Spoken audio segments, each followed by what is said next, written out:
Le budget des communes, comment ça marche? Le budget d'une commune est constitué de dépenses et de recettes.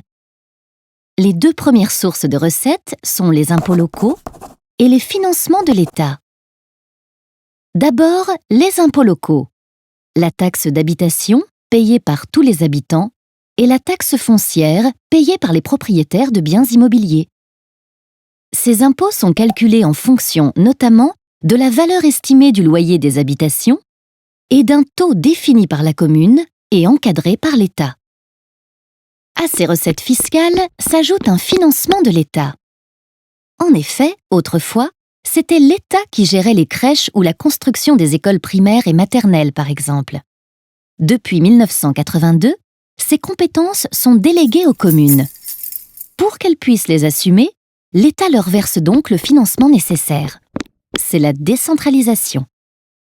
Par ailleurs, comme les loyers varient selon les communes, les recettes provenant des taxes d'habitation et foncières peuvent être très inégales d'une commune à l'autre. Afin de favoriser l'égalité entre les territoires, l'État donne donc davantage aux communes les moins riches. C'est la péréquation. Les communes peuvent également avoir recours à l'emprunt auprès des banques, mais uniquement pour investir dans des équipements durables, comme un centre de loisirs. La commune ne peut donc pas s'endetter pour rémunérer ses employés municipaux, par exemple. Les dépenses, elles, peuvent être de 3 types. Les dépenses de fonctionnement, les salaires des employés municipaux, les subventions aux associations ou encore les indemnités du maire, par exemple.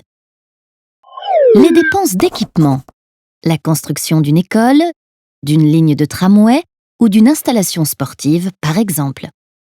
Et le remboursement des emprunts. Chaque année, avant le 15 avril, le budget est soumis au vote du conseil municipal, assemblée d'élus qui prend toutes les décisions pour la commune. Pour améliorer les services et réaliser des économies, la quasi-totalité des communes a choisi de mutualiser certaines dépenses, comme la collecte des déchets et les transports. Pour cela, elles ont formé des groupements de communes qui disposent chacun de leur budget, alimentés en partie par les communes membres. Ces groupements sont appelés, en fonction du nombre d'habitants, communautés de communes, communautés d'agglomération ou communautés urbaines. Tout comme les finances de l'État, les finances des collectivités intéressent de plus en plus les Français. Elles seront ainsi au centre des débats lors des prochaines élections municipales.